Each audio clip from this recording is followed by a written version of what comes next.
Assalamualaikum warahmatullahi wabarakatuh.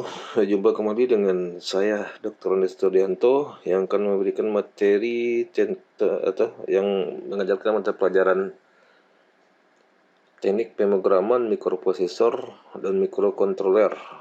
Nah, untuk topik hari ini adalah tentang algoritma dan pemahaman untuk membuka wawasan sedikit. Ini adalah tampilan pada D10+, yaitu aplikasi yang kita gunakan untuk mencoba untuk membuat program. Ini aplikasi ini Dev C++. Ini bentuk tampilan nanti akan dibahas di belakangan. Yang pertama, mengapa belajar algoritma dan pemrograman? Yang pertama adalah untuk menulis kode dalam bahasa yang dimengerti oleh komputer. Jadi kode dalam bahasa yang dimengerti komputer ini biasanya disebut sebagai bahasa mesin. Nah, bahasa mesin itu identik dengan bilangan biner. Yang kedua, untuk melatih logika berpikir. Jadi istilahnya untuk mengembangkan logika. Nanti dalam ini intelijensi atau daya nalar atau IQ itu akan menentukan terhadap pemahaman seseorang terhadap algoritma dan pemrograman ini. Yang selanjutnya adalah untuk dasar mata pelajaran lain dalam teknik audio video. Pelajaran nanti akan berlanjut ke kelas 11. Jadi ada lanjutannya, berarti 4 semester belajar ini. Dan juga ini untuk dasar untuk mata pelajaran lain juga ada yang terkait dengan ini. Sekaligus juga mungkin nanti kalau ada yang mau kuliah juga bisa mengembangkan potensinya.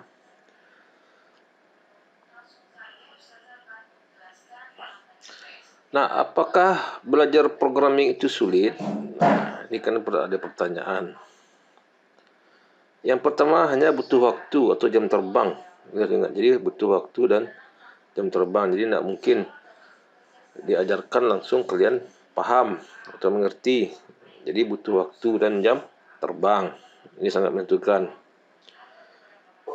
Yang kedua, hanya butuh semangat dan kemauan. Jadi kalau tidak ada semangat dan kemauan, nah ini tidak akan bisa menjadi hal yang akan mendatangkan keuntungan. Baik, bukan saja hanya pelajaran ini, untuk mata pelajaran juga seperti itu, butuh semangat dan kemauan. Hanya butuh sering mencoba atau latihan. Jadi ini jadi sebenarnya untuk bisa paham ini harus sering mencoba atau latihan. Jadi berulang terus.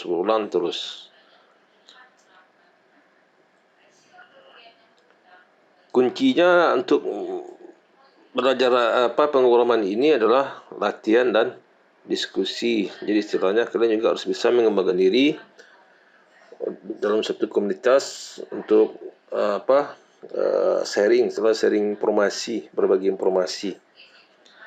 Jadi kuncinya adalah latihan dan diskusi. Jadi diskusi ini minimal kan harus berdua atau seperti yang saya katakan tadi, bentuk suatu komunitas atau bergabung dalam suatu komunitas. Itu ada di Facebook, ada komunitas untuk pemrograman ini. Salah satunya adalah komunitas belajar Arduino. Tip belajar, buatlah catatan. Ini yang selalu saya ingatkan, buat catatan. Karena pemrograman ini kalau seandainya seperti instruksi itu kadang-kadang tidak bisa dihafal karena banyak. Kadang-kadang untuk satu alat itu, contohnya mikrokontroler Arduino itu, instruksi yang digunakan lebih daripada 100. Jadi catatannya sangat penting dan jangan sampai hilang. Jadi setiap kalian membuat program, buat catatan, jangan lupa. Walaupun pemainnya kalian sudah bikin di komputer atau laptop, nah, kadang-kadang kalau seandainya laptop itu bermasalah, kadang-kadang pertinggalannya tidak ada. Jadi jangan lupa buat catatan. Baca buku acuan. Jadi buku acuan ini banyak sumbernya, silahkan aja kalian cari, kalian pergi sendiri.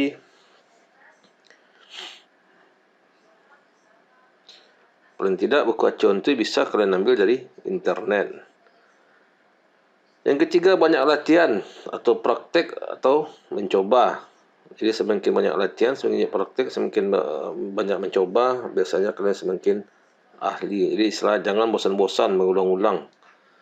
Karena untuk pelajaran praktek program ini tidak bisa sekali coba langsung kalian hafal tu bisa. Jadi harus berulang-ulang agar instruksi itu cara membuat program itu bisa kalian pahami.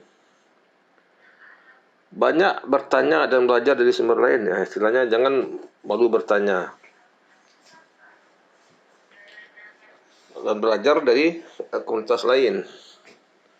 Barangkali mungkin ada kakak kalian yang ada kuliah di PCR umpamanya kan. Nah, itu bisa kalian apakan. Kalian tanya karena di situ ada jurusan yang khusus untuk mempelajari pemrograman. Nah, untuk membuat program ini berarti kita perlu komputer. Nah, jadi istilahnya bagian-bagian di komputer yang harus kalian pahami itu kan di situ ada keyboard yang merupakan input device. Ada CPU atau penyimpan. Penyimpan ini bisa berupa hard disk atau yang lainnya.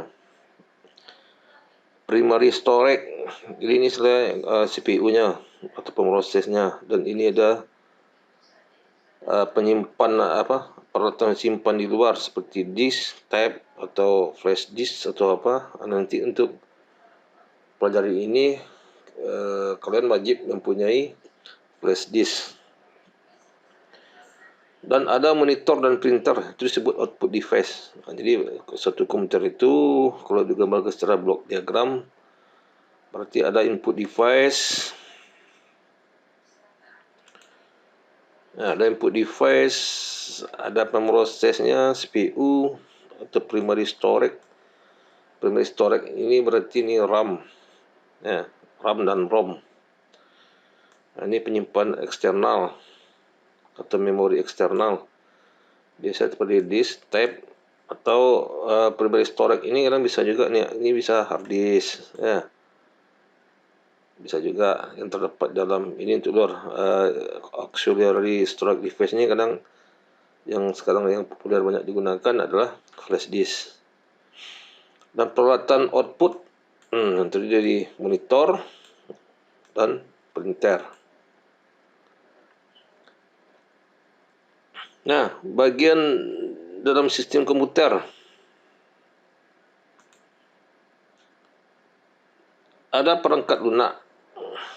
Bagian-bagian komputer ada sebut perangkat keras, perangkat keras. Perangkat keras itu contohnya adalah komputernya itu sendiri, ya, yang seperti dijelaskan di depan. Yang kedua ada perangkat lunak. Nah, perangkat lunak itu pertama terdiri daripada sistem operasi. Ada bahasa pemrograman. Contoh bahasa pemrograman di sini, ya, seperti Basic, Pascal, Fortran, COBOL, C atau C++ atau ini C pakai tanda pagar. Lupa saya nama apa. Ada Prolog. Ini adalah bahasa pemrograman. Ada LISP. Ada bahasa assembler dan sebagainya. Dan terakhir bagian daripada sistem komputer itu ada disebut brainware. Brainware itu adalah pemakai. Pemakai maksudnya orang yang menggunakan. Nah, itu bagian-bagian daripada sebuah sistem komputer. Jadi ada 3. Yang 3 itu misalnya contohnya perangkat keras apa, perangkat lunak itu apa, brainware apa, dah jelaskan. Nah, pengetahuan. Nah, pemahaman ini berarti paling tidak untuk mempelajari ini berarti kamu harus memiliki pengetahuan. Nah, pengetahuan itu ada yang disebut deklaratif. Deklaratif maksudnya fakta yang digunakan untuk memeriksa kebenaran. Jadi istilahnya berpikir secara logika. Dan sebagai contohnya, 5 adalah akar 25. Karena 5 pangkat 2 sama dengan 25, dan 5 lebih besar atau sama dengan 0. Nah, bilangan genap adalah bilangan positif yang habis dibagi 2. Itu maksudnya yang deklaratif itu. Jadi deklaratif itu istilahnya fakta yang digunakan untuk memeriksa kebenaran. Istilahnya dalam membuat program ini, istilahnya kita akan menjumpai fakta, istilahnya benar. Jadi tidak ada yang salah. Istilahnya hanya ada 2 kemungkinan, benar atau salah, atau ya atau tidak. Jadi pemrograman hanya 2 konsep ini yang dipakai. Nah, ada yang disebut pengetahuan imperatif. Nah, pengetahuan imperatif itu berupa urutan atau langkah-langkah untuk memecahkan masalah. Jadi istilahnya kita berpikir secara logika. Jadi setelah kita berpikir bisa membuat urutan dari suatu masalah itu berdasarkan langkah-langkah, sehingga dapat digunakan untuk memecahkan masalah. Nah, definisi program. Nah, apa yang dimaksud dengan program? Dalam bahasa aslinya, a computer program is just a collection of their titik-titik dan seterusnya. Nah, dalam bahasa Indonesianya, program adalah kumpulan instruksi atau perintah yang disusun sedemikian rupa sehingga mempunyai urutan nalar yang tepat untuk menyelesaikan suatu permasalahan. Nah, itu yang disebut sebagai program atau definisi suatu program. Nah, satu definisi yang lain. Program adalah kumpulan instruksi-instruksi tersendiri yang biasanya disebut source code. Nah, jadi ini istilahnya dalam tekniknya. Ya, istilah dalam tekniknya. Jadi program itu adalah kumpulan instruksi-instruksi tersendiri yang biasanya disebut source code yang dibuat oleh programmer atau pembuat program. Jadi ingat nanti istilah source code. Ini akan sering kita jumpai. Nah, itu ada 2 definisi, secara umum dengan secara tekniknya. Jadi yang pertama ini adalah pengertian program secara umum. Ini adalah secara teknisnya. Nah, setelah itu yang ketiga, pemrograman itu dalam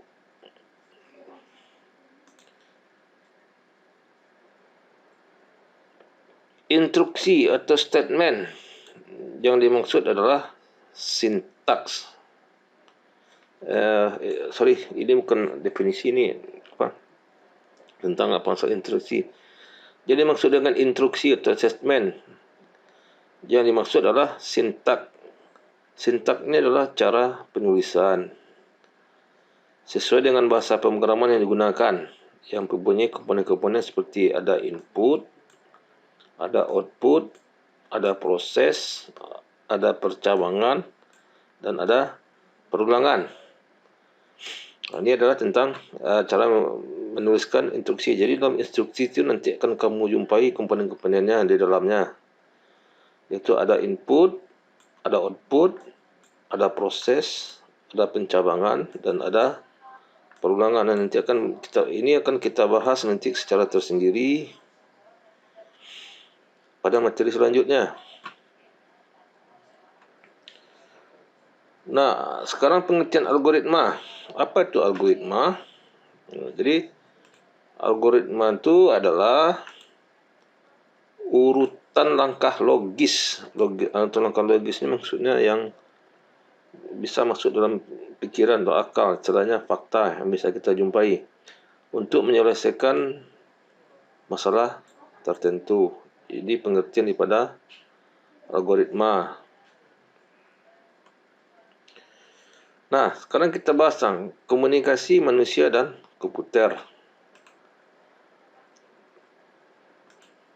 Nah, proses komunikasi antara manusia dengan komputer adalah sebagai berikut. Nah, yang pertama, manusia mendesain algoritma. Jadi algoritma itu yang bisa untuk mendesainnya atau membuatnya adalah manusia. Nah, yang kedua, manusia menerjemahkan algoritma tersebut ke dalam bahasa pemrograman yang dipilih sehingga menjadi sebuah program.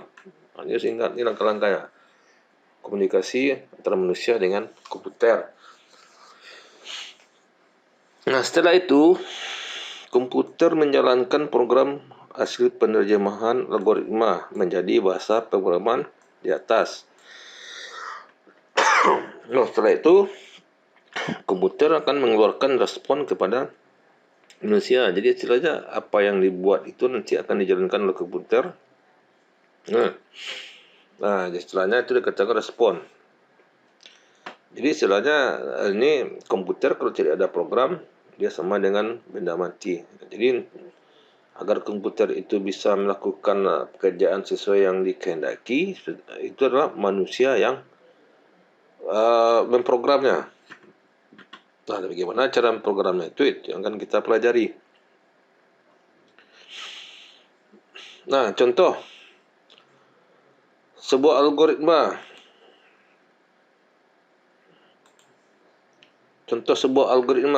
Algoritma login ke Facebook. Yang pertama user, masukkan nama username.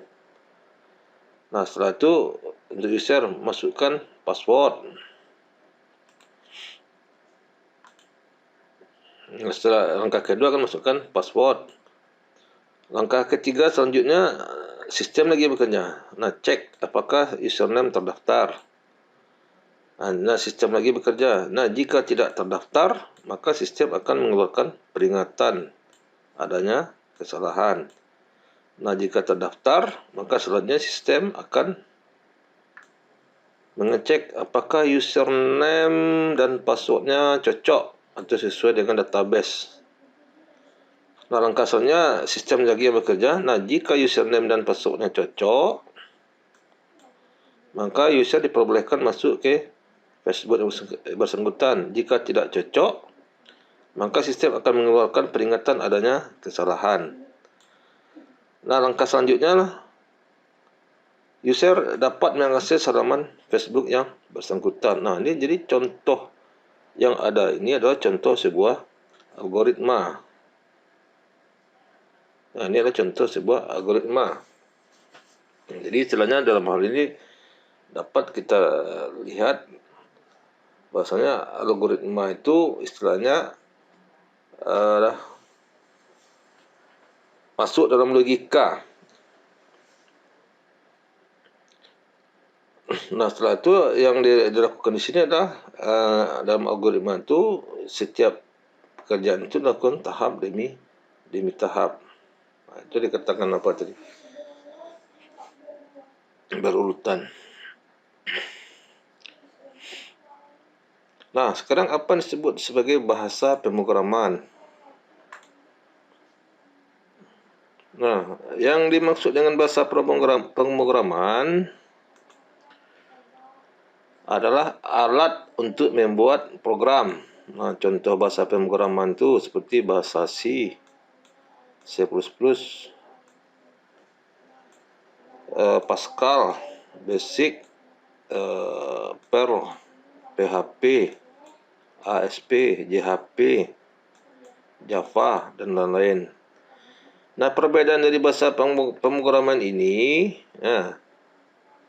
adalah nanti akan kita jumpai perbedaannya adalah cara memberikan instruksi. Jadi setiap bahasa pemrograman ini cara memberikan instruksi atau sintaknya akan berbeda-beda, tidak sama.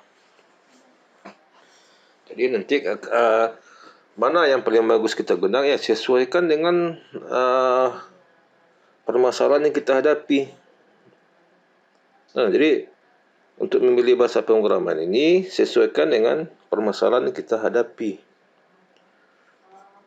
Cuma untuk yang jurusan kita karena kita banyak nanti untuk mengoperasikan peralatan, kita menggunakan bahasa yang lebih simpel, itu bahasa C. Di bahasa C ada 3 nanti. Jadi tergantung kepada, samping itu juga tergantung kepada pemahaman mana lebih mudah. Mungkin kalian lebih gampang dengan Pascal, ya gunakan Pascal. Jadi kalau seandainya mahir bahasa C, gunakan bahasa C. Cuma untuk materi yang saya ajarkan ini, saya lebih cenderung menggunakan bahasa C, karena itu yang yang istilahnya yang bisa saya kuasai. Maka apa yang saya kuasai itulah yang akan saya ajarkan. Nah, persamaan dari bahasa pemrograman itu, nah biasanya dia bertujuan menghasilkan output yang sama. Itu persamaan. Kalau perbedaan itu tadi cara memberikan instruksi atau sintak berbeda. Persamaannya bertujuan untuk menghasilkan output yang sama. Nah, tentang bahasa C. Nah, bahasa C di tingkat dunia, posisi ini di 2013 sampai Juli 2012, ini istilahnya lama. Jadi bahasa C menduduki peringkat pertama, makanya ini yang kita gunakan karena ini yang paling banyak digunakan di ratingnya. Itu makanya kenapa saya memilih bahasa C untuk dipelajari. Karena banyak pengguna yang menggunakan ini, dapat lihat dalam tabel ini, dia memiliki rating pertama. Dari Juli 2013 sampai dengan Juli ini data lama. Nah, di sini dapat kalian perhatikan bahasa pemrograman, ada bahasa C, Java, Objective-C, C++, PHP, Basic, Python, ada Perl, JavaScript, Ruby, Translate, SQL, Visual Basic Net, PL, SQL, LSP, Pascal, Delphi, MATLAB, Bash, Assembly. Nah, ini adalah contoh daripada macam-macam bahasa pemrograman yang digunakan orang. Ini yang saya lingkari ini.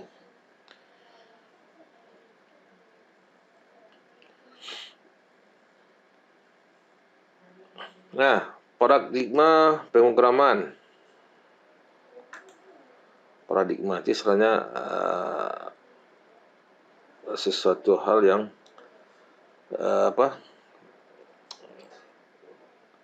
istilahnya paradigma ini perkiraan atau apa. Yang pertama ada program prosedural atau terstruktur. Nah, dimaksud dengan program prosedural terstruktur itu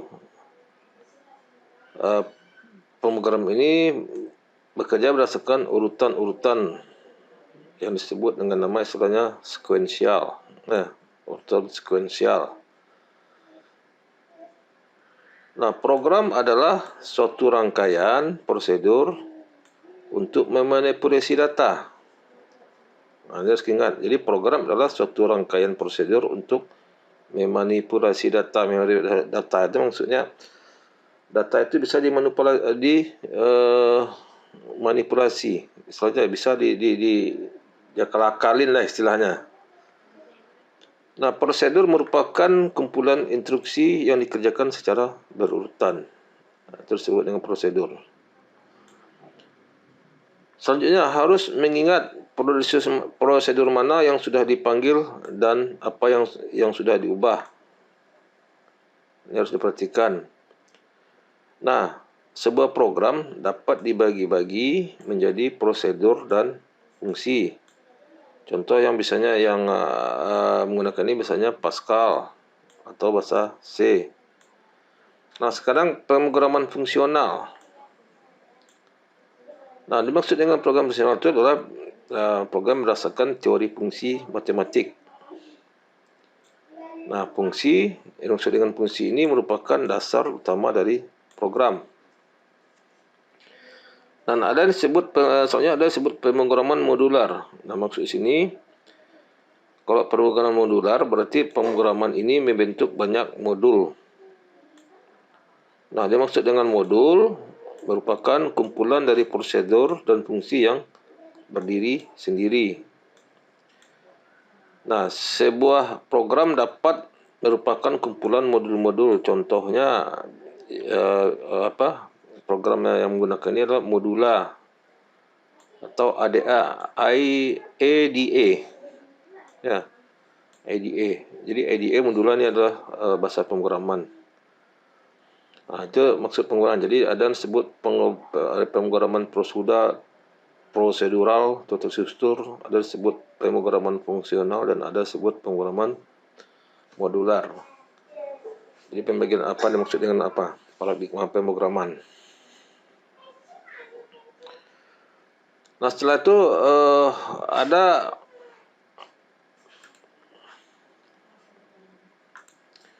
yang disebut pemrograman berorientasi objek. Nah, biasanya pemrograman ini berdasarkan prinsipnya objek, di mana objek memiliki data, variabel atau properti, dan metode atau event prosedur yang dapat dimanipulasi. Contohnya ini adalah C++, objek Pascal dan Java. Jadi misalkan objek ini biasanya bisa yang lebih bisa menggunakan gambar atau apa. Jadi karena istilahnya lebih memudahkan terhadap pengguna. Dan ada yang disebut pemrograman berorientasi fungsi. Nah, dimaksud dengan pemrograman berorientasi fungsi, berarti pemrograman ini berfokus pada suatu fungsi tertentu. Nah, program ini sangat tergantung pada tujuan pembuatan bahasa program ini. Contohnya biasanya adalah SQL atau Structured Query Language, ya, HTML, XML. Nah, biasanya ini yang berfungsi ini banyak digunakan untuk membuat program yang berbasis web. Ya, berbasis web. Biasanya berfungsi ini. Dan ada disebut pemrograman deklaratif. Nah, program ini mendekskripsikan suatu masalah dengan pernyataan daripada memecahkan masalah dengan implementasi algoritma. Contoh untuk pemrograman deklaratif ini adalah bahasa programnya adalah Prolog. Ya, nah jadi itu kita lanjut. Nah, pembagian target program. Jadi ada yang disebut pemrograman desktop. Jadi program berbasis desktop ini contohnya seperti Windows ini. Ya. Dia menggunakan ikon gambar atau ikon. Dia biasanya berbasis objek.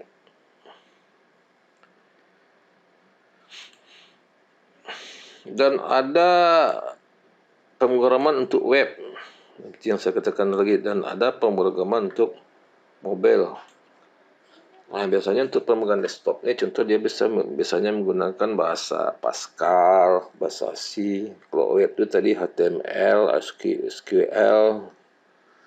Kalau pemrograman mobile ini banyak menggunakan aplikasinya adalah Java. Nah, itu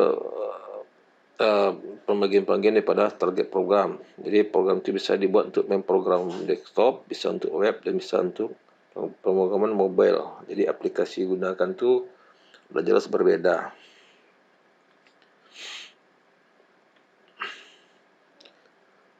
Nah, siklus hidup perangkat lunak. Nah, dilihat di siklus di atas, algoritma pemrograman menempati posisi di bagian kode. Jadi algoritma dia berada di posisi bagian kode atau implementasi. Karena bagian implementasi merupakan bagian di mana pemrograman melakukan proses coding atau pembuatan program. Nah, jadi dalam sistem ini ada yang disebut sistem requirement. Istilahnya ini analisa masalah. Contohnya apa permasalahannya, setelah itu dianalisis, dipikirkan, habis itu didesain. Desain misalnya dibuat algoritmanya. Dibuat algoritma, habis itu cara membuat algoritma itu kan bahasa natural dulu, habis itu dia menggunakan source code, habis itu baru terjemahkan menggunakan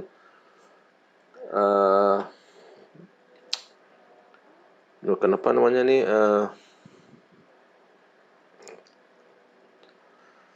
lupa pula saya. Nanti dilanjutkan. Satu baru di coding. Setelah coding selesai, baru dilanjutkan dengan pengujian secara sistem. Apakah program yang kamu bikin itu berjalan.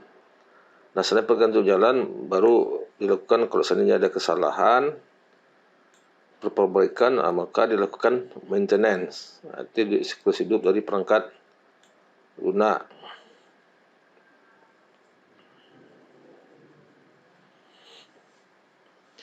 Aksi dalam algoritma. Kejadian yang terjadi pada waktu yang terbatas dapat menghasilkan efek yang memang direncanakan. Misalnya dari waktu 0 ke waktu N. Contoh, dalam hal ini, dalam satu algoritma, aksi Bu Ani mengupas kentang untuk makan malam. Contoh sebuah algoritma, batasannya, apa kentang harus dibeli dulu atau sudah ada? Apakah mengupas berarti sampai kentang terhidang? Apakah setelah kentang selesai dikupas harus ada kegiatan seperti dibuat sup atau digoreng? Dalam hal ini, dalam sebuah program itu berarti harus ada kejadian awal atau start dan ada kejadian akhir atau finish. Jadi itu yang disebut aksi dalam pengembangan. Jadi istilah kuncinya harus ada awal dan harus ada akhir. Kejadian Bu Ani dapat juga diterapkan pada ibu-ibu yang lain, yaitu yang akan mengupas kentang. Maksudnya cara atau metode sebisa mungkin harus bersifat universal. Itu atau aksi yang terjadi biasa dalam sebuah algoritma.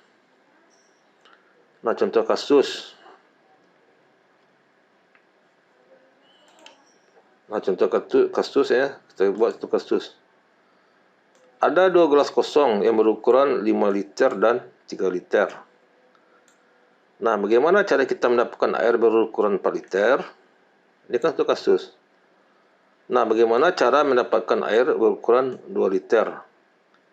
Ini dikatakan contoh sebuah kasus.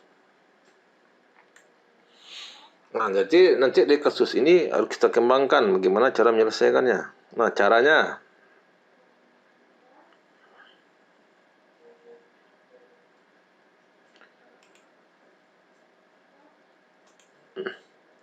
masukkan air ke 3 liter hingga penuh.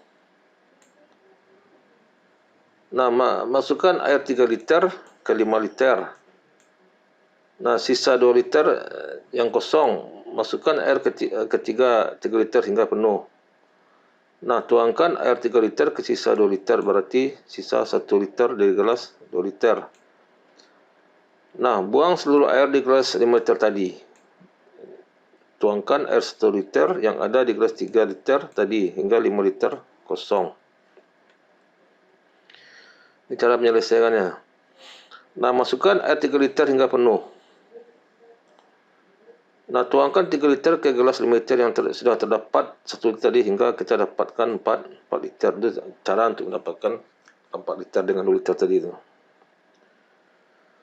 Ini sebagai contoh cara menyelesaikan saja. Nanti akan kita bahas lebih lanjut. Jadi istilahnya dalam algoritma itu ada kasus dan ada cara penyelesaiannya ini.